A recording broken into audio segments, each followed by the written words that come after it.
Welcome, everyone, to Redacted on this Wednesday. So glad to have you here. We got a busy show for you. We're going to be talking about this emergency bird flu summit in Washington, D.C. Why in the hell is there an emergency bird flu summit in October right before the election? Wait until you hear what's on the agenda. We'll dial that in for you. Plus, Israel now controls 26% of Gaza. That's interesting, right? Is this why Benjamin Netanyahu continues to sabotage peace negotiations? And just ahead of the summit where he comes to Congress and asks for more money from the United States, we're going to talk all about Israel. I just wrote there, Israel. Probably should have given you a better title there, but that's what we're going to do. Yeah, on the rundown, we should have something that explains what the story is. But just Israel. Supreme Court is also what I wrote there, so I apologize. We're going to talk about why Democrats are freaking out about... No, that's on me. I wrote the story. I'm the reporter. I should have done that better. I'm not very good at headlines. Supreme Court, because Democrats are wanting to not only pack the court, but sabotage the court because they're upset that they may lose this November and lose their chance to turn the court into a liberal court. They're just bad losers. We're going to show you that exactly. And the Senate yesterday held testimony from HHS whistleblowers on the child sex trafficking ring that is in the United States. The United States, of course, the largest purveyor of child trafficking in the world, the largest purveyor of child sex traffickers in the world, and you are paying for it. This was in front of Senator Chuck Grassley, Senator Ron Johnson, and others demanding answers on this. Why is the media totally silent on this? We have Tara Rodas, who's going to be joining us here a little bit later in the show to talk about this testimony and what you guys can do to take action and try to stop this child exploitation that's happening across the United States. Upwards of 400,000 kids missing under the Biden administration's watch. I think it's one of the biggest stories in the world, and no one's talking about it, but we will. So thank you guys so much for joining us today. We've got a lot of news to get to here on your Wednesday. Yeah, and we are back in black, as someone says in the chat. We didn't mean to match, but sometimes when you've been married for a long time, you just do. Yeah. That's why people think we look like brother and sister. Just making sure the audio is all good now. So some people maybe who joined us a little bit late said the audio is out of sync with our voices. Bad audio. Is everything okay now? Is everything okay? Does everything sound okay? Voice in sync, they say. Okay. Voice in sync. No more issues, Philip, says David, Alias 117. Philip and David, are we good to go on the audio side? As far as I can tell, I mean, I can't hear the live stream because I'm listening to you guys on the production side. But okay, David's texting and saying it sounds good. Okay, maybe we lost David as well. Okay. No, I'm here. I'm just... Okay, just good. Texting. I'm just making sure. In the Matrix. Yeah, you never know the internet, so we'll figure it out. Okay, we've got a lot of news to get to, but first I want to tell you about our friends over at Mack Weldon. This fills up my closet. This is what I'm wearing right now, actually, my Mack Weldon polo shirts. I love these things. They are timeless. They look fantastic. And if you go into my closet, this is like all I have is Mack Weldon shirts because first of all, they have this performance fabric, which normally when you hear the word performance fabric, it's like shiny. No one wants that. It looks like satin or something. Right. But with Mack Weldon, no, it looks like cotton. You can't tell the difference, but it's breathable, and you don't have to worry about it shrinking up all the time. When your wife puts it in the dryer. Yes, when my wife puts it in the dryer, like I've had some of those cotton polo shirts where I buy them a large size, and then they look like belly shirts after my wife. Not on purpose. Not on purpose. But anyway, Mack Weldon makes timeless apparel with modern performance fabrics for you guys who want to look and feel sharp without sacrificing comfort. They are fantastic. I love all of their clothes, and that's what my closet is filled with right now. And if you guys want to take action, get 20% off your first order, go to macweldon.com, get 20% off your first order with the promo code REDACTED. That's MACKWELDON.com, promo code REDACTED. Check out their website. They have fantastic underwear, t-shirts, pants, all of it. I'm wearing their polo shirt right now, and I love these things. So yes, people say, do you wear the same shirts every day? Yes, I pretty much do, because I love them so much. So it's his uniform. Exactly. It's my uniform. Redacted uniform. All right. You're like, well, stop. I bet your I was gonna say, sorry. I bet your closet looks a lot like Archer's. You ever watch that show where his closet is nothing but black turtlenecks? And he claims that they're not all the same. He's like, no, this one is slightly black. This one is much more black. This one is they're all just black turtlenecks in this art. Exactly. It's a nuance. No, they're classic, and you look like a man wearing them, like actual polo shirts, actual t-shirts. They look good. So anyway, all right. Well, stop me if you heard this before. Government officials and big pharma are coming together to hold a big summit to warn us all about the coming pandemic. Sound familiar? Yes, it's happening all over again, and we've been covering this story for months here on this show. So this is not a surprise to us at all. Maybe it is to some of you watching for the first time. BARDA just granted $176 million to Moderna to accelerate their development of a bird flu vaccine, an emergency bird flu vaccine. Now, you'll recall Moderna never had a successful product ever come to market, ever in the history of their company. The only time one of their products ever made it to market is because they got to sidestep trials on humans, basically, and use emergency use authorization during the pandemic and get us a COVID vaccine. And again, it's worth reporting that the current bird flu we have now is not contagious from human to human, very rarely, right? Also, we have treatments. So what they're saying is that they are developing a vaccine in case it mutates. Well, how do they know what it's going to mutate to? It's their best guess.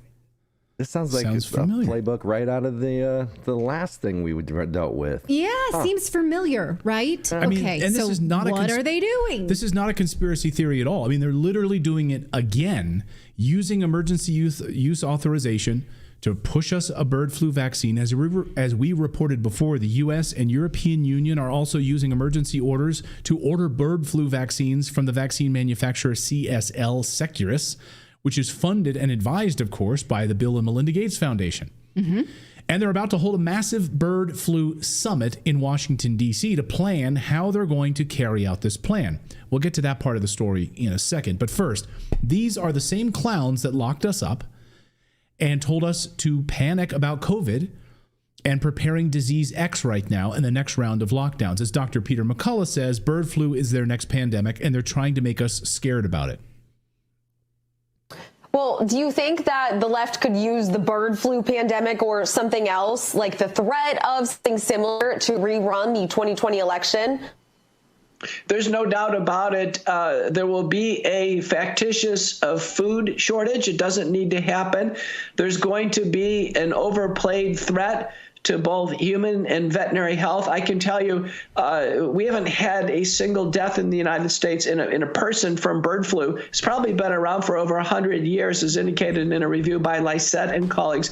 The current strain of bird flu is not much of a threat to animals. We don't see large number of migratory water birds dead. We haven't seen large numbers of poultry or cattle that have actually died of the disease. So we need to stop intentionally culling or killing healthy animals, which is being promoted by agriculture directors. We need to stop mass PCR testing of the animals by government officials. That doesn't need to happen. And then in no circumstances should we vaccinate the animals or humans for bird flu.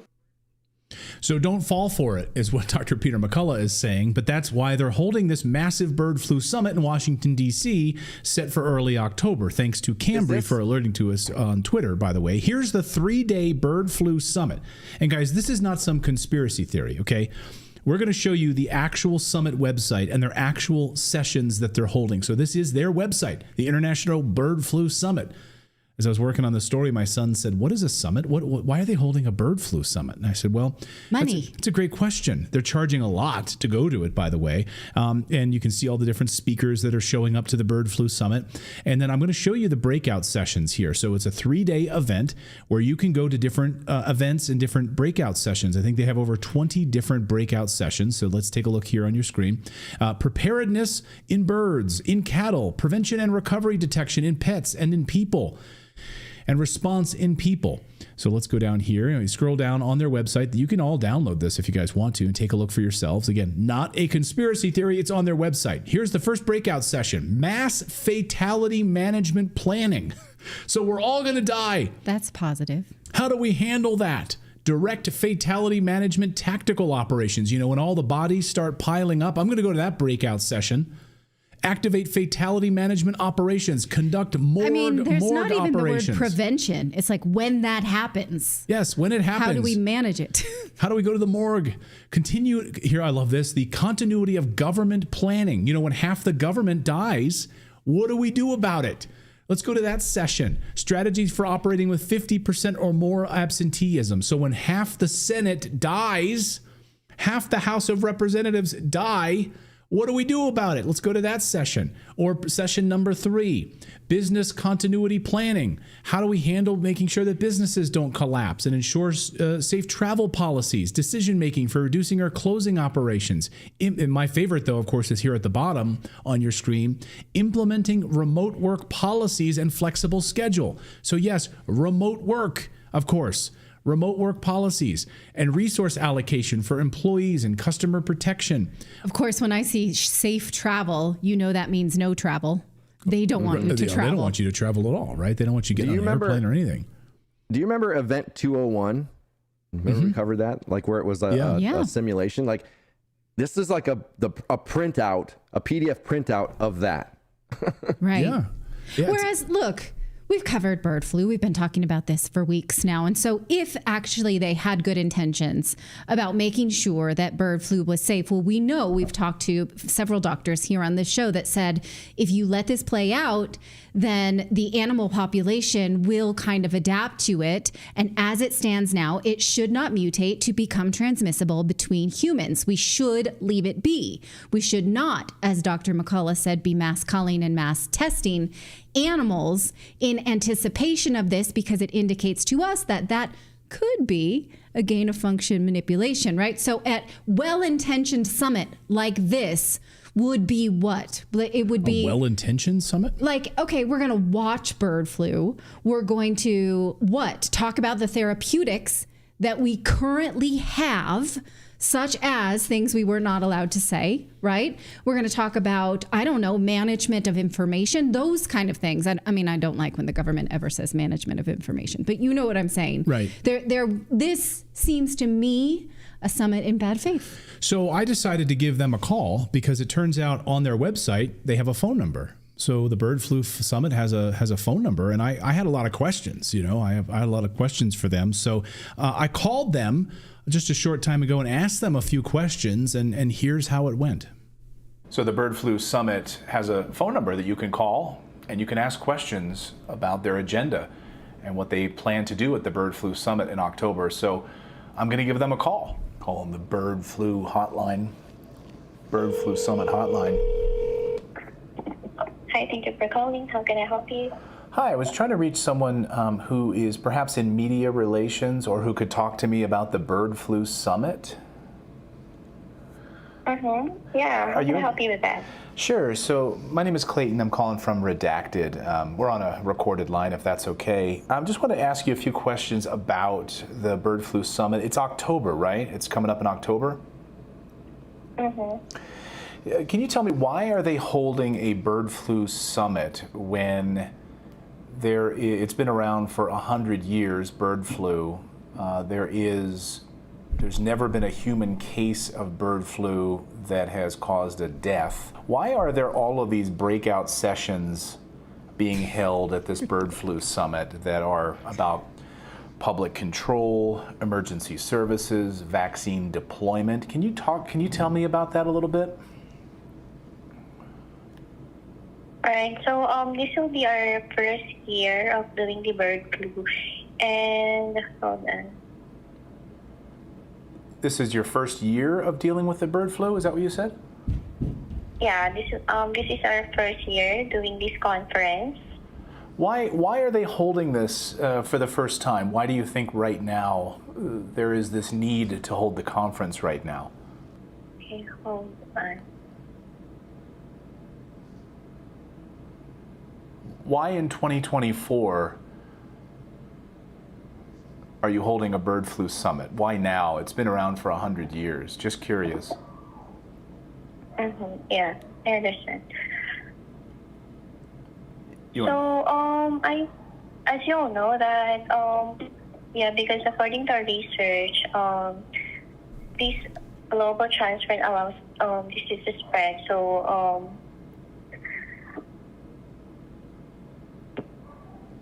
according to your research, I'm sorry, what? The global transmission what?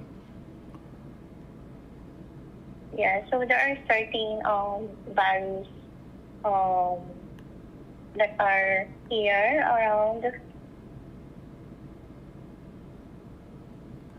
There are certain viruses that are here and around, is that what you said? Yeah. Okay, but what viruses specifically are here and around? You're talking about bird flu specifically? Clayton. Okay. And so among your breakout sessions are sessions about controlling the population, civil unrest. Is there a concern that Americans or Europeans might become upset or unrestful if in fact they are told to stay in their homes? You have another session that specifically focuses on remote work, so people staying home from work. But what evidence is there that people would need to stay home from work, stay in their homes, or be locked down because of bird flu? Can you explain that?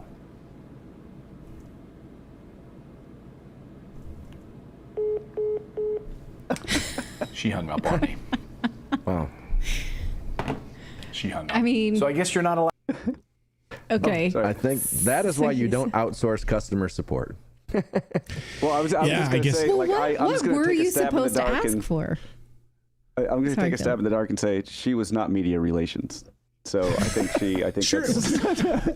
No, it's a Virginia phone number. I'm calling Virginia. I mean, it's Northern Virginia. This is where the summit is, and she, this was the call routed to her. There's multiple options when you call that phone number. You can talk to multiple people there. So wait, let me just get this straight. What she said: there are viruses that are out there, and that there's a concern around bird flu now. Around. They're here. Well, and so we need to have breakout sessions. She was like the press secretary. She's like going through that book. She's like, oh my gosh, right. I can help you. Let me look through my book here real quick. You should have just said, wait, I'm about to give you my credit card. I'm going to register, but first, and then maybe she would have found some information. I'm going to sign up for a breakout session. I'd like to be a speaker. By the way, you can sign up and be a speaker there if you'd like, and you can pay a lot of money to be a speaker, I guess. Hey, it's like $625 to attend. Can we get a table? Do they have vendors? We have a redacted table. They do. You can be a vendor. We should have a redacted table at the bird flu summit. Yeah. Come on over here and this is called Real Journalists Questions about bird flu. And I'm just going to have a bullet point and no one's going to stop at our booth. But I'll have peanut butter cups. I wasn't being a dick. I was just asking the questions that are on your website. Like, why are you having this summit now 100 years later after this thing has been around? Why, when all of these medical professionals are telling us that there's no concern at all, there's nothing to worry about, not even among birds. We have to cull and kill all of these cattle. We have to kill all of these birds. We have to lock people down. You're having breakout sessions about literally mass fatalities and deaths. So the chat is saying, let's all call back. Let's all call too. If you do, I want to know about it. To be fair, I mean, that's probably the same way a politician would answer it. Well, there's flus around and viruses out and about. There are viruses. Yeah, there's stuff that's out there and about. I don't know. They exist. So Dr. Kelly Victory was recently on Redacted. She told us the same thing. We already have had ways to treat this, and there's no cause for concern. The good news is, and the reason that people should not be fearful of this, is that we have every reason to believe that we have safe, readily available, effective medications to treat bird flu. We have every indication, for example, that it will be easily treated by hydroxychloroquine and chloroquine, just like COVID was easily treatable with hydroxychloroquine, ivermectin, and steroids. The problem was the powers that be prohibited us from even talking about those things, let alone having ready access to them. If doctors were not impeded from treating patients who had COVID with those medications, the death toll and the suffering would have been far less. So hopefully, if bird flu should become something to be concerned about, if it should begin to be transmitted between human beings and between people who are not in direct contact with infected animals, then hopefully we will be allowed to use the medications that we should be able to use, like hydroxychloroquine. If instead they shut those things down in order to foist their mRNA vaccine, quote unquote, agenda on us, then it's going to be up to people to push back and say, no, we fell for that the last time and we're not falling for it again.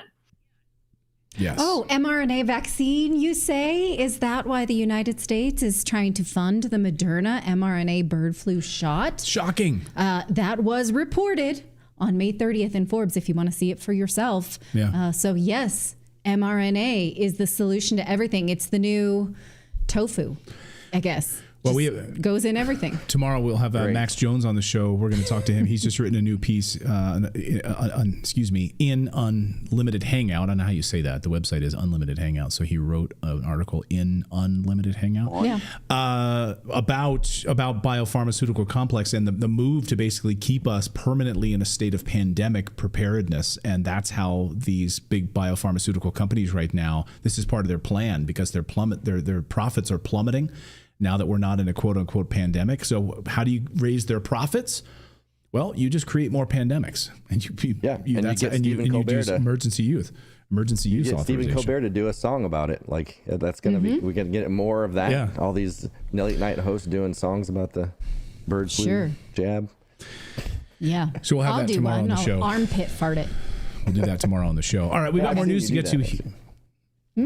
That's how I feel about this. About every pandemic from now on. My song will be an armpit fart. Sort of serenade. Yeah. Okay. Yes, we have more news to get to. I'm not going to do that right now. I'll save it for another time. Please. We're going to talk about Israel, why they are sabotaging peace negotiations. Why? Why do you think that is? Usually the simplest answer is the right answer, but we're going to show you that data. We're also going to talk about why Democrats are freaking out about not being able to pack the court. So they're trying to do just that, which is pack the court. Also, we're going to talk about this child trafficking story coming up, right? We are. Their big Senate hearing yesterday, and the mainstream media decided not to cover it at all, which is shocking. Once again, they've held now 20 of these hearings, and there's been silence, radio silence from the Biden administration. So we're going to talk to an HHS whistleblower who was in the room talking to those senators coming up here in just a moment. But first, we want to tell you about our new sponsor, PureHealth Research. This is a great company. They specialize in creating natural supplements to help people just like you in your daily lives. And they've already helped more than 2 million Americans with their best-selling product, which is Liver Health Formula. Why is that so popular? Well, of course, the American Liver Foundation reports that 100 million Americans suffer from an overworked and sluggish liver, which is no surprise because we are bombarded with toxins, GMOs, microplastics, fluoride, all the stuff that you might not even know about. Your liver is working really hard to filter that out and keep you functioning, but you can help it out. So again, your liver helps you with over 500 key functions daily, so you can help your liver out. That's why you should look into the Liver Health Formula by going to liverhelp.com/redacted. You'll get a free 1-month supply of nano-powered omega-3s. Plus, again, take a look at this supplement, see if it can work for you. Once again, that's getliverhelp.com/redacted. Well, is Israeli Prime Minister Benjamin Netanyahu sabotaging peace negotiations? Sure seems that way, doesn't it? Kinda does. According to new reports, Netanyahu wants to make sure that Israel is still at war when he addresses U.S. Congress in a few weeks. Now that's funny timing, right? I can't go to Congress if we're at peace because I won't have much to say. So I need to still be at war. So the people who die between now and then, that's not on me, because I got a speech to make to the American Congress. That seems pretty selfish. Now, it seems that he wants the Zelensky treatment, go to Congress, be lauded as a hero. I mean, why shouldn't he get that? I don't see much difference between Netanyahu and Zelensky at this moment. We're going to make that comparison in a minute. Last month, though, AOC Democratic superstar Alexandria Ocasio-Cortez said she does not support Netanyahu's congressional address. Here was her tweet. She said, "This man should not be addressing Congress. He's a war criminal. And he certainly has no regard for U.S. law, which is explicitly designed to prevent U.S. weapons from facilitating human rights abuse." Girl, that's a lull. I can't believe you would even write that with a straight face, because how many U.S. weapons are currently hurting people in, Clayton, do you want to go down the list? Sure. Syria, Yemen, but you go ahead. Syria, Yemen, Ukraine, Sudan, Iraq, Somalia. What else am I thinking? Somalia, yeah. Yeah. Okay, Haiti. but you're going to just write that? You're just going to write that down as if you don't know right now what U.S. weapons are doing. Dummy. She says his invitation should be revoked, should never have been sent in the first place. Here is Elizabeth Warren saying she too will boycott Netanyahu's speech. It's funny, though, that neither of them had any trouble with Zelensky addressing Congress, because he too is a war criminal. That's all nuance to me, isn't it? Both men are actively sabotaging peace that would save lives in their country, respectively, in order to further their own career. Do you see a difference? Do you? No, I don't. I do not. So Netanyahu will obviously further the case for his war on Gaza and make sure that American money will not stop. Even in the wake of this news, the Gaza pier, which was destroyed after just 21 days. This here on the left is what we built. It cost us $230 million. On the right is the way it stands right now, and currently there are no plans to rebuild it. Now, shouldn't it upset us that our money is being wasted in this way, draining our own economy? It upsets me. Calvin Johnstone in our chat says, redacted, is Maui all cleaned up now? Exactly. So $270 million to build some pier in Gaza so we can go and help facilitate the stealing of oil and natural gas, right, or money that could have been sent to Maui to help build and rebuild that community. Or the chemical spill in Pennsylvania. Yes, the Pennsylvania in Ohio. Chemical spill. Yeah. Right.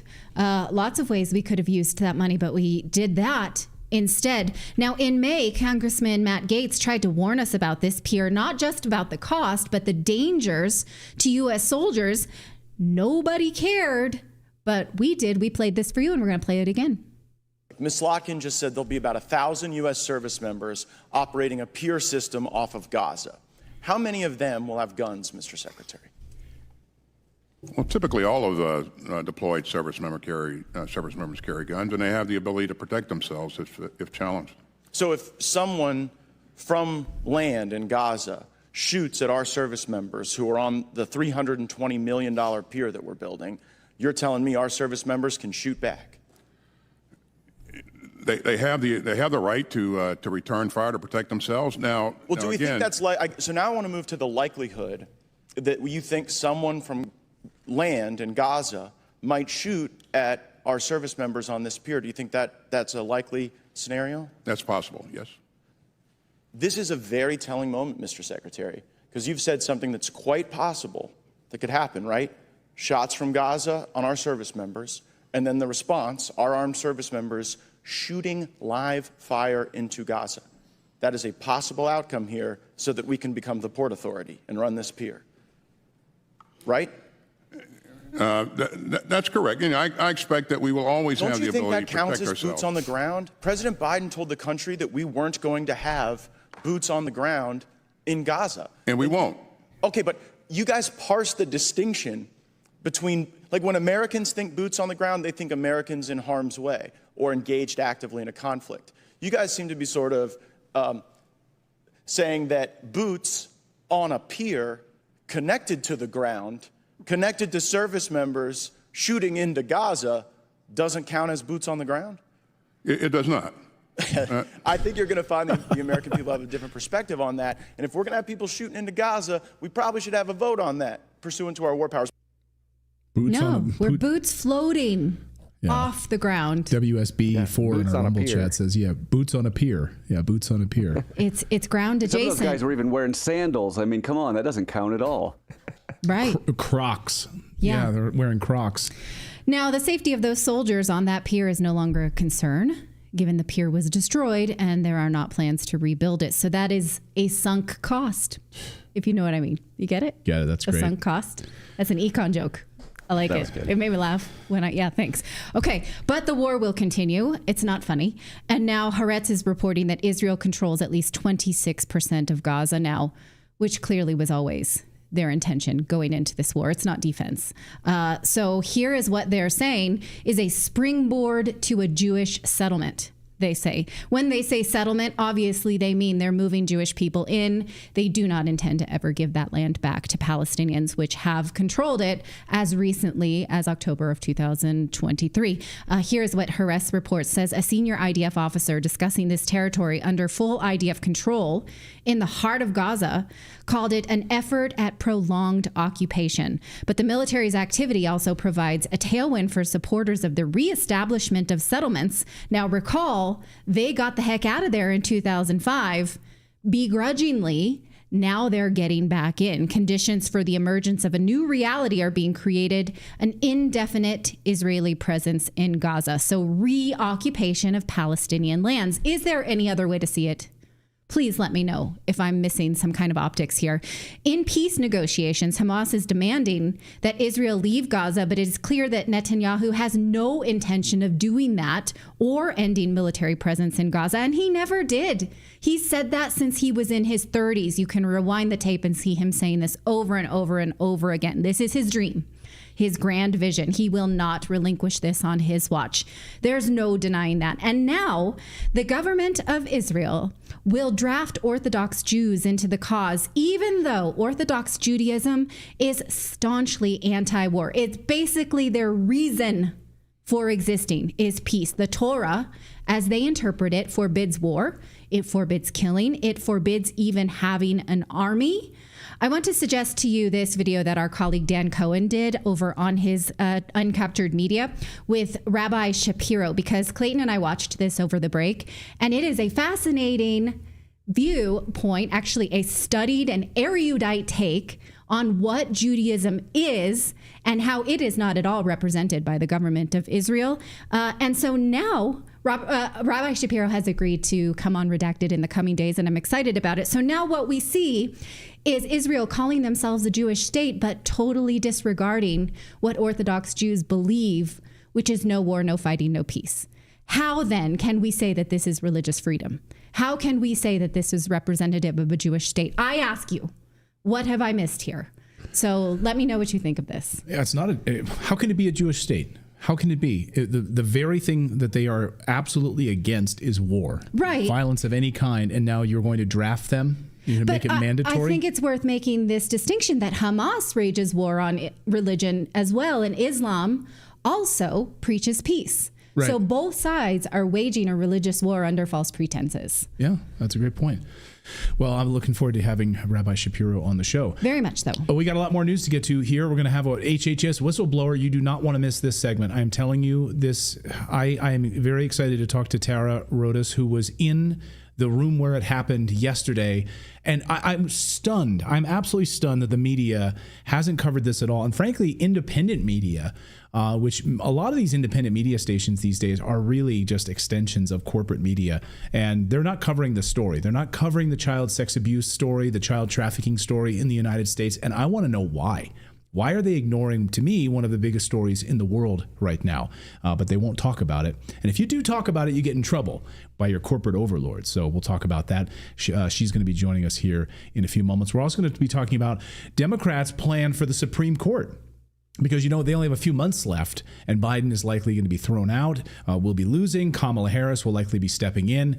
They are likely going to lose this election in November to President Trump, and they are trying to stack the Supreme Court deck as quickly as they can. We're going to talk about that. But first, we want to tell you about the Wellness Company, because this is a great way for you to make sure that you are prepared for any upcoming disaster, pandemic, or government planned pandemic, whatever it is. If you would not be able to get the medication that you need, this is a good time to think about it in advance, because the worry, of course, is that you wouldn't be able to get exactly what you need in the time of a disaster. Well, that's why the Wellness Company will help you be prepared and start stockpiling exactly what you need. It's, of course, our own responsibility to be prepared for our family, but unfortunately, you can get medications like Tamiflu easily without having to book an appointment. But what about those things that you couldn't? Well, that's why the Wellness Company developed a contagion emergency kit. It's the only prescription stockpile of life-saving medications, including Tamiflu, ivermectin, hydroxychloroquine, which we just talked about, is currently a known treatment for bird flu. We know that now. How much longer before we're not going to be allowed to know that and then get that? You can also get a Z-Pack. So these are medications that everyone should have in the medicine cabinet. So try it out. If you use our code, you will get 10% off at checkout. Check out what they've got for you and your family by going to twc.health/redacted. One more time, you get 10% off by going to twc.health/redacted. Let us know where you're all joining us from today. Crack Tower, I like Crack Tower, says Redacted is a great channel. Thank you guys. Rumble, by the way, we stream live on both YouTube and Rumble. Rumble is, of course, a free speech platform. So they don't, I don't think, David, do they censor comments over there? Do they censor, block people and all that kind of stuff? We tend to sometimes ourselves if they're agreed, but no, I don't think Rumble does. But we have certain rules, but they're not, they're just... They would, if you walk into somebody's house and say some of the things some people say over there on that channel, you would probably get punched. It's not content related. So if you have a difference in opinion, we let you say that. Yep. But if you make comments about our anatomy that are a little bit, those are the kind of things. Let me just say this. I'm defensive of my wife who sits here. And if there's any kind of creeps who want to be a creep, then you're out. I don't tolerate that shit. You get out of here. You're not. That is our only rule right there. Yeah. Yeah. So absolutely. But as far as YouTube, though, does ban comments, block comments, and they auto delete comments. That's what YouTube does. So it's funny. People will be like, I've typed this same thing now 7 times and I changed one word and then YouTube allowed it to pop up. It's we don't do that. So I don't think Rumble does that. But anyway, nope, just differences in a platform. So. Well, I'm the only girl working on this show, so the boys get a little protective of me, and I appreciate that. So that's the only. I think if somebody really needs to make an anatomical comment, they can target it at me. You can say whatever you want about my body. Fine. Oh. Exactly, because no one can see you. Right. Exactly. Yeah. Okay, Jessica Rabbit. That's right. Well, here we go. Okay. Alexandria, let me say it again. I can never get her name out. Call her AOC. She's a dipshit.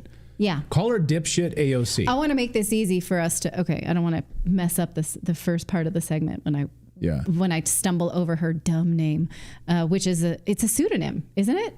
Her name is not. It's like Sandra or something like that. Sandra. Okay, let's not get lost in the weeds. Let's get to the story. Here's the story. Alexandria Ocasio-Cortez, AOC. Has filed articles of impeachment for 2 Supreme Court justices, which makes it clear to me, and hopefully you too, that Democrats are just desperate to get Supreme Court nominations because they know they are going to lose in the upcoming presidential election. And this is their last shot while President Biden is still in office. So Democrats had hoped to turn the balance of the Supreme Court to a liberal bent because it is currently more justices appointed by conservative presidents, which makes them think that there is a conservative bent and it's unfair to them. to Democrats, to their agenda. So they feel like the clock is ticking and they won't get that chance if the polls are to be believed. So they're pissed at the recent decisions that the court has made, and they will do anything to make sure that they can put in a liberal court. That seemed clear to me just a few days ago when Elizabeth Warren tweeted this: Congress has already used its constitutional authority to expand the Supreme Court 6 times in the past. Court expansion isn't new. It isn't radical. It's what we must do to rein in a court that Republicans packed and that clearly doesn't feel limited by the rule of law. So what she's saying is 9's not enough. Let's get ourselves in there some liberal judges, however many we need to tip the balance to a way we like it. That is what you call a spoiled sport, I would say. She wants new liberal judges appointed ASAP, and clearly that's what AOC wants too, and that's why she filed these articles of impeachment. She says it is against Supreme Court Justice Clarence Thomas and Samuel Alito. Thomas has received luxury vacations from billionaire GOP donor Harlan Crow for decades. Alito has taken gifts from billionaire and GOP megadonor Paul Singer. Now, I'm not saying those things didn't happen, and clearly the court is struggling with its own codes of conduct, but it's kind of funny that she had problems with all of this money, but none with what the Bidens have clearly accepted. We know this now from the Hunter Biden laptop and many other sources. The Bidens have accepted money from China, from Ukraine, from other sources. That's not a problem. No articles of impeachment there from her. What about Justice Sotomayor, who is accused of using her position to sell her books? Maybe this is different and maybe it's not, but the Associated Press reported that she made $3.7 million by pushing her books through her staff, which taxpayers pay for. Is that different? If you're a legal scholar, tell me, are those the same things or not? Or is it just not different because AOC has a political bent and she doesn't want to remove Sotomayor because she was appointed by Obama? Even MSNBC admits that Democrats are doing this just because they don't like the outcome of the court's rulings lately, such as the presidential immunity ruling, such as the January 6th claims. Watch. Congresswoman Alexandria Ocasio-Cortez from New York City, and she's filed 2 articles of impeachment against Justice Samuel Alito and Justice Clarence Thomas. And these articles of impeachment are not based in any of the decisions that either of these 2 justices have made, but instead specifically about their conduct around the office. For instance, in both Thomas and Alito's case, she is accusing them of not properly disclosing financial benefits and gifts that they were given by donors and others, and in some cases people that had business before the court or even had a vested interest, a political interest in some of the issues before the court. And she's also doing that in the case of Clarence Thomas, saying that he refused to recuse himself from certain cases that his spouse had a vested interest in as well. His wife, Ginny Thomas, of course, was very much involved in the Stop the Steal effort, the efforts to overturn the 2020 election and things along those lines. Also, she is accusing Justice Alito as well of refusing to recuse himself from certain cases of which he may have a conflict of interest. So these are very specific accusations that Ocasio-Cortez is leveling against these 2 Supreme Court justices. It comes at a time where Democrats are getting increasingly frustrated about the direction of the court, obviously the decisions that this court has rendered over the past couple of months, but also the conduct of these Supreme Court justices and the lack of oversight that they apparently seem to have without any kind of specific code of ethics that they must follow. So again, I ask you, we have proof of all politicians doing this and judges. The judge in the Trump case, in the Trump documents, Stormy Daniels' case comes to mind. She doesn't seem to have a problem with that, right? And someone in the chat rightly points out, what is she doing for her constituents? Obviously, she's doing this for herself, right? It's a political stunt, but she wants different outcomes from the Supreme Court. Clearly, here are her articles of impeachment that she posted, strangely on this Saved by the Bell color stationery. Like, you would think that she's a Democrat, she'd use American colors. Does anyone else think it's weird, this stationery that she's putting? No? Am I reading too much into this? I'm surprised it's not more rainbow. Yeah. Yeah. It's a little trans. Got a little trans colors. I'm just looking at this and I'm like, you're a congressional representative. Don't you use red, white, and blue to some iteration? Or like, wouldn't what's you use with the purple, girl? Well, I mean, wouldn't you use like professional House of Representatives stationery? Yes, this is what I'm thinking. There's just like, I'm very perplexed by this, and probably I'm reading too much into it, but let me know what you think. So I highlighted here what I think is worth reading. Actually, none of it's worth reading, but we're reading it because it's a political stunt. She's calling the Supreme Court right now a crisis threatening American democracy writ large, a threat to the American rule of law and the integrity of our democracy, and one of the clearest cases for which the tool of impeachment was designed. She said, again, she's selective in where she decides to see this and where she doesn't. She said that Alito has repeatedly failed to disclose that both of them have received millions of dollars in gifts from individuals with businesses that the court, that she believes is against the law. And here is her list of grievances for what they refuse to disclose, what they refuse to recuse themselves of. Again, I'm not saying that this is or isn't true, but it's very selective who she's targeting, because if she removes these two justices before Biden loses office, then she gets those two appointments for the Democratic Party, right? She wants that. They want that clearly. That's what Liz Warren already signaled. So she may pass this in the Senate, maybe, because that's still democratically controlled, but it won't pass the House, which Republicans control.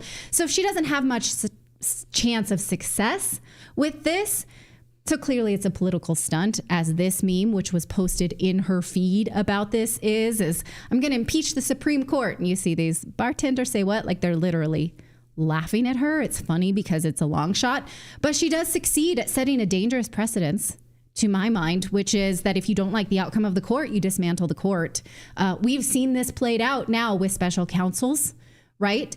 With the prosecution of political opponents. Now, it would be interesting to see if she continues this, though. Like, we'll play this out. Let's say she's reelected, but Biden is not. Will she drop these articles of impeachment then because she doesn't want Trump to get a nomination? Clearly not. So we'll see. Well, it's a game and a stupid one. Because when RGB was still in there, and when the Supreme Court made a decision and the Republicans didn't like it, the Democrats were like, the Supreme Court is the rule of the land. Like, they're the supreme rule of the land. So you got to follow it. And now all of a sudden they're like, oh, wait, no, we shouldn't have been saying that. Right. And, both parties do this, right? They don't like the outcome, so they try to pull the rug out from under. And it's a dirty trick, and we should just stop it. But this is upping the ante. This is doing that more. And she's doing it clearly not for her constituents, because who of her constituents wants this? It's sort of her Instagram followers want this. So let us know what you think of this. A lot of people think she's going to be the next Nancy Pelosi. Like, she's positioning herself to be the next Nancy Pelosi, who Pelosi in the past 24 hours has made quite a few waves, basically saying she doesn't think that Biden will remain in power, that he should, that time has come, that clock is ticking. So Nancy Pelosi kind of putting the screws right now on President Biden. Right. She said, if he decides, like, he said he's doing it. He has said many times she's basically saying he should re-examine his position right now. Like, I know he thinks he's staying in. No. I think he should. The time is now. The time is up. Basically, she's saying. Nancy Pelosi is saying. Yeah, twisting the knife. Well, and I was going to point out really quick on AOC that she is a lot like Nancy Pelosi in the way that she makes $175,000 a year salary, but has managed to become a millionaire so far in her position. So maybe she's following Nancy Pelosi's stock picks. Yep. There's like the Nancy Pelosi stock tracker and all that. Well, I mean, I chose not to bring this up, but AOC has accepted invitations to the Met Gala, which is worth a lot of money. She's accepted gowns to wear at the Met Gala. So I don't know if she disclosed those things. So again, can she really cast the first stone? She's going to. So should we look at her? I'm not in favor of ever looking into somebody as retribution, but I am in favor of equal justice under the law. So if she thinks that this is something, let's look at what she's received then. Yeah. We've got more news to get to here on your Wednesday. We're going to be talking with an HHS whistleblower. We're excited to have Tara Rodas, who was sitting in the chamber yesterday in front of the senators at this human child sex trafficking hearing. in front of Chuck Grassley and Senator Ron Johnson. We're going to talk to her in just moments. But first, the science is in on meditation and prayer. Actually reduces crime, brings families closer together, reduces stress. And now we're proud to tell you about our friends over at Hallow, like Hallow be thy name, for sponsoring today's show. Hallow.com/redacted is the #1 app for Christian prayer and meditations. They have over 10,000 audio guided prayers, meditations, and music from Christian voices like Mark Wahlberg, who will walk you through different meditations. Jim Caviezel, of course, who starred recently, of course, in Sound of Freedom and A Passion of the Christ. I've interviewed Jim. He's an amazing human being. I've had the chance to sit next to him when I was anchoring Fox and Friends back in the day. Just a lovely human being. And using the app is a great way to spend just a few minutes a day just to calm yourself down, connect with Source, meditate on Scripture, talking to God, what He wants for your life. All of that can be found inside the app right now at Hallow. So here's what you can do. Get to 3 months free by going to hallow.com/redacted, hallow.com/redacted to get 3 months free. Give it a try for this summer. As you're listening to different audiobooks or different podcasts, take a few minutes out just to calm down, connect, and be a little bit more peaceful.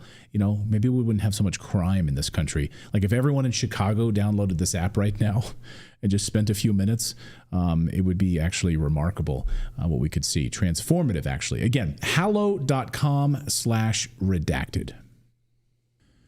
Well, our next guest is a hero, and you should all know her name, and you should share this story with everyone you know, everyone who cares about children, which should be all of us. But surprisingly, not everyone is on board with this. The Biden administration is not on board with talking about saving our children. Corporate media is not on board with talking about saving our children. And in fact, independent media is not on board with saving our children. Anytime we do a story that highlights the sex trafficking of children across the United States, we get blocked, we get banned, we get demonetized, and I can't put my finger on exactly why that is. Well, yesterday, the Senate held a committee meeting and had testimony from HHS whistleblowers and other whistleblowers who are blowing the lid off of the child sex trafficking operation in the United States with your U.S. tax dollars. You are paying for this. Why is there not more outrage about this? I don't know. Joining me now, though, is one of those heroes. And I want you to just take a look at her testimony from yesterday. This is Tara Rodas. She's an HHS whistleblower when called upon by Senator Chuck Grassley. Watch. Senator Grassley and honorable senators, thank you for your tireless efforts to protect migrant unaccompanied children from abuse, neglect, labor trafficking, sex trafficking, and other unspeakable horrors. And Tara joins us now. Thank you for being so brave, and thank you for the amazing work that you are doing. And I cannot believe the silence. It's absolutely deafening. And when I look at my 3 children, I mean, it really makes me sick to my stomach that more people aren't focused on this story. So welcome to the show, and thank you for everything that you're doing. Well, Clayton, thank you so much for shining a light on what we now know is government-sponsored, taxpayer-funded child trafficking. It's absolutely shameful, and I really appreciate that you have been one of the consistent voices speaking the truth on this issue. Thank you so much. Well, thank you, and thank you for your bravery on this story. And I was stunned because you gave this testimony yesterday, and it's remarkable that when these Senate committee hearings like this, or whether it was COVID from Senator Ron Johnson, these things get banned and blocked, and they're only able to live stream them to the senators' own Facebook pages. It's remarkable to me that there's not more coverage of this. Can I just ask you, why do you think that is? Why is there such deafening silence from corporate media? Why wasn't CNN there? Why wasn't Fox News there? Why weren't more people there covering this story on a national level? Yeah, well, Clayton, I can't really speculate on why all these other media organizations weren't there. They should be questioned as to why they were not there, right? There's probably a myriad of reasons, but nobody wants to stand up to speak the truth about this unspeakable horror.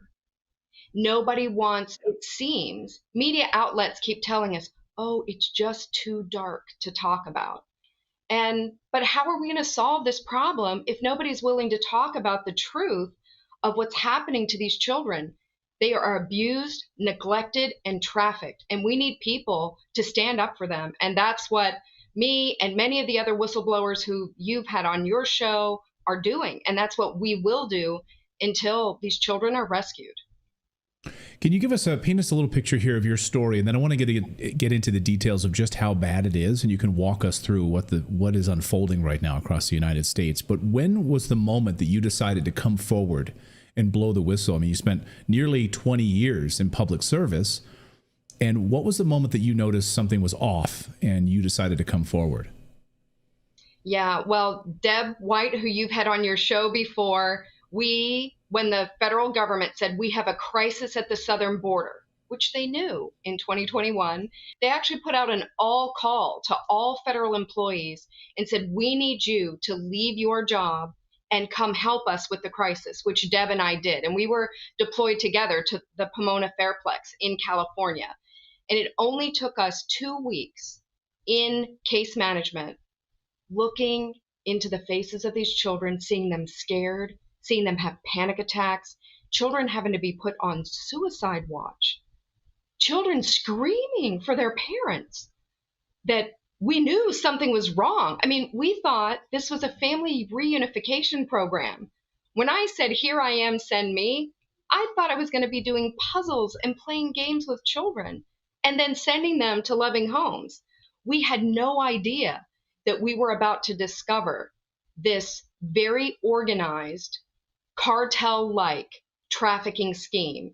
And it was just a horrible thing. And we, in the very beginning of June of 2021, when we began seeing this, we began reporting. And there were people on the site saying, oh my goodness, you shouldn't say anything. They might send you home. I'm like, I don't care if they send me home. These are children. I am going to speak the truth. Deb was speaking the truth. Aaron Stevenson, who you've had on, Carlos Ariano, who you've had on. We've all been trying to tell the truth to save the kids. Yeah, but once you look into the face of a frightened child, some of whom can't even speak Spanish.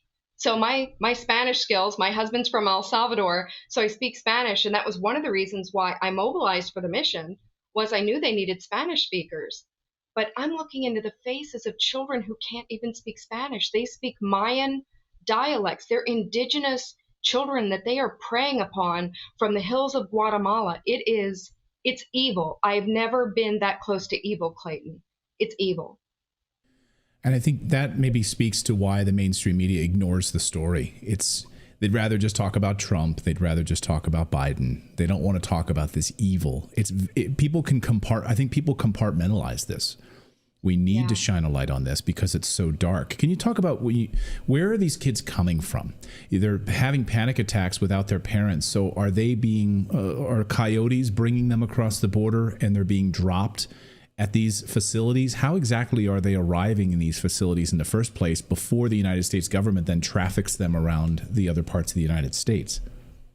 Yeah, well, it's a very well organized criminal operation. So I can give you an example of one of our cases out of Texas.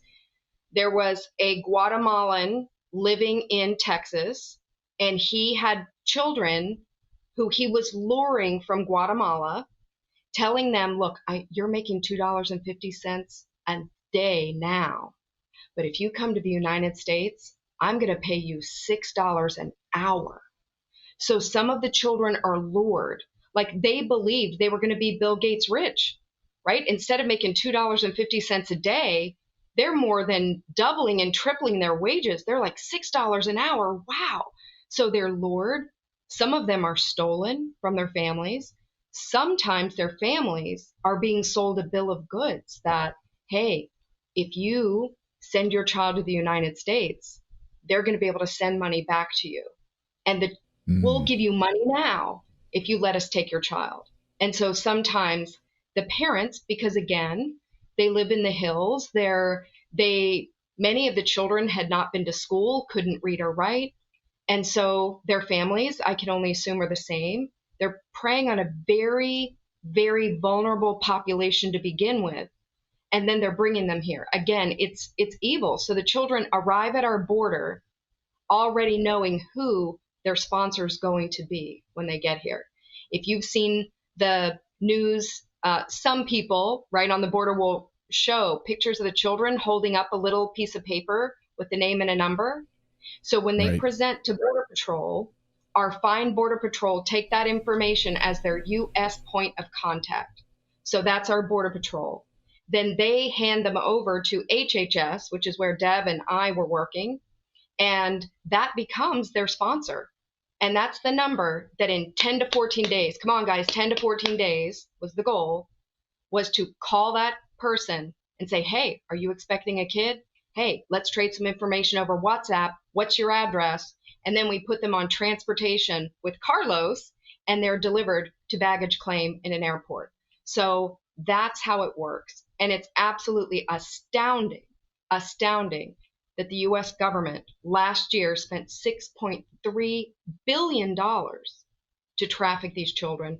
And this year we're on track to spend $7.3 billion to put children in labor slavery, sex slavery, and other unspeakable horrors.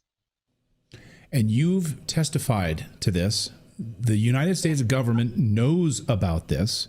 They know that these children are being sex trafficked. They know that they're being ferreted around the country on flights, on public transport, on other forms of transportation, being delivered using taxpayer dollars. And then these children essentially disappear. We now, the numbers I've seen, close to 400,000 children, we have no accounting of them. We don't know where they are. And these children just disappear. So those families back in these indigenous cultures, do they ever hear from their children again? What's very sad is that the AG of Guatemala, so the Attorney General of Guatemala, has launched an investigation to determine where are the missing children. So no, they don't know where they are. And they're in the middle of a big investigation to try to determine where they are. And sadly, many of them may not even be alive. What has the Biden administration's response been to your testimony, to you coming forward at the HHS? What has Alejandro Mayorkas or any of the other cabinet secretaries or the Biden administration said about your blowing the whistle on this? So since walking me off of my job in September of 21, so when I raised the case of a 13-year-old child going to an MS-13 affiliated gang person, that's when they said, okay, we've had enough of Tara Rodas. We have to get rid of her. So they walked me off the site using security in the middle of the day, make me clean out my desk in front of my peers, walk me off the site. It was terrible. Since then, they've had nothing to say to me directly. But when they go to Capitol Hill to testify, for example, Secretary Becerra has said, there are no missing children from our custody. That is called smoke and mirrors, friends, from our custody. So what that means is while HHS has them inside one of their guarded facilities, they're there. But what he's not saying, which is the truth, is once they leave HHS custody, right, and we turn these precious little lives over to these sponsors who are criminals and traffickers and members of transnational criminal organizations like MS-13, 18th Street Gang, cartels, we're handing the kids over. He has no idea where they are once they're out of his custody. So it's a little bit disingenuous to say, oh, there are no missing children in our custody. I mean, it's absurd. It's absurd. Yeah, it's brilliant playing with language like that, and they know about it. You've, of course, testified. What is the Senate committee that you've testified in front of Senator Chuck Grassley and others? What have they made any promises to you? What is their goal now with your testimony and others coming forward? What are they hoping to accomplish? So the first thing they want to do is shine a light on government-sponsored, taxpayer-funded child trafficking. They want people to see clearly this is what we're really looking at. Secondly, they've introduced a resolution using the CRA or the Congressional Review Act to stop this out of control administration who did actually on July 1st put in a whole bunch of rules to make the trafficking of the children easier, if you can imagine. So their goal is to raise awareness and generate phone calls for average Americans to call. And there's a website at America's Future. It's called Stop the Shame, because it's shameful what we're doing with these children. This is not the United States of America. This is not how we treat children. This is definitely not, nobody would accept this treatment for American children. Yet why is there silence when these are migrant children, indigenous children who can't even speak Spanish? They speak Mayan dialects like Quiche, Quechua, or Mam. These children are completely vulnerable and helpless. It's terrible. So their goal is to highlight the problem and then generate the calls to pass this resolution to get HHS back in check so that they can create new policies around their program. Because for 10 years, HHS has trafficked through the program. For 10 years, there's documented evidence, whistleblowers coming forward, and nothing's been done. So they hope this time, by having people, America's Future is leading the charge. It's called Vote Yay on the CRA. People just click the website, then they click on the map for their state. It's going to show the phone numbers for their senators. We want them to call their 2 senators and then click on the link, put in their zip code. It's going to show them their representative and call their representative. 3 phone calls. That's all we're asking. 3 phone calls to save the children. Every one of our audience watching right now can make 3 phone calls. We'll have a link in the description. Go to the website, call your senators, make those 3 phone calls. This is, I think, one of the most important stories in America, and no one is talking about it, and it needs more attention.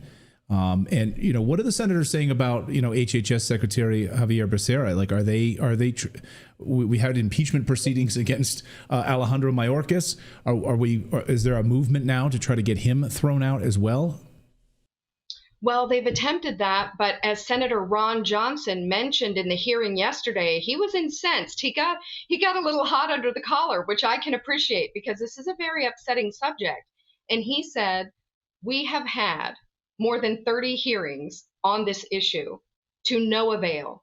He's written letters. He wrote letters when I first came out in 2022. He had written letters to both Mayorkas and Becerra, and nobody had anything to say. So he was incensed. A lot of the senators are very upset that the agencies have usurped all oversight. Like, there's no oversight. They're just doing what they want to do, and that's not how our government was designed. Yeah, when President Trump said that most of these children, I think he said it offhandedly just a few weeks ago, he believes many of these children are dead. I think there was it was a shocking moment, and no real follow up on that. The mainstream media is like, oh, Trump's just being crazy again. No, I've talked to agents from Homeland Security investigations, and they've said, Tara, it's great that you and all the whistleblower team are getting the word out. Please keep doing that. But you need to understand, I just, for your own mental health, I need you to know that your fight is saving children, but some are no longer alive. And you have to come to grips with that. And that was a sobering moment about a year into the fight when a Homeland Security investigations agent told me that. He said, all these children are not alive. But again, when I heard Trump say it, it was, again, it's a blow, because this doesn't have to be this way. We can easily make this change. So Clayton, I appeal to your audience. Your audience is fabulous. They helped us, do some other campaigns in the past. And we really need, this is so important. It's just 3 phone calls. Your voice, the voice of your audience, makes a difference. It really does. And right now, we need to get more people onto the CRA. So vote yay on the CRA is going to be really important. Just 3 phone calls to save the lives of children. And again, we'll have that linked up in the description. Please, everyone watching right now, just take a few minutes and do this. What could be more important right now? I mean, what could be more important than this? Tara, thank you so much for your amazing work on this. And anything that we can do here at Redacted to help, please reach out to us. You know, we will be right there to assist in this. So Tara, thank you so much. Thank you for your testimony yesterday and continued great work. Thank you. Thank you, Clayton. And thanks so much, Tara. We really appreciate it. Look, guys, I know this is a hard story. This is a hard pill to swallow, and so many people kind of tune out of it, you know, and it's just, I don't know, they just want to compartmentalize it and just kind of focus on Trump and focus on Biden and focus on these other stories. But this is such an incredibly important story. You know, United States taxpayer dollars are being used to funnel children around the country into sex slavery. They're not going to their families. They're being used and abused, and they're being killed.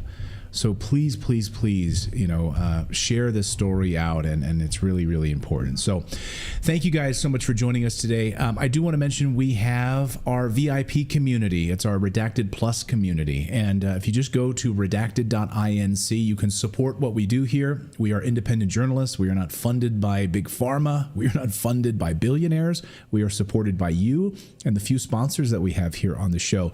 But we do have a Redacted Plus community, which gives you access to interviews, also behind the scenes content, our book club, as well as other things that you get to see before anyone else does. So we often release a lot of our interviews to our Redacted Plus community first, and exclusive interviews that people will never ever get to see unless you're a member of the community. So just go to redacted.inc, and if you want to, for the price of a cup of coffee once a month, you can support us and join our Redacted Plus community. So thank you guys so much for that. We will be back here tomorrow, same time, at 4 p.m. Eastern time. So thank you guys so much for joining us. Thank you for subscribing to our channel here, and we'll see you tomorrow, everyone.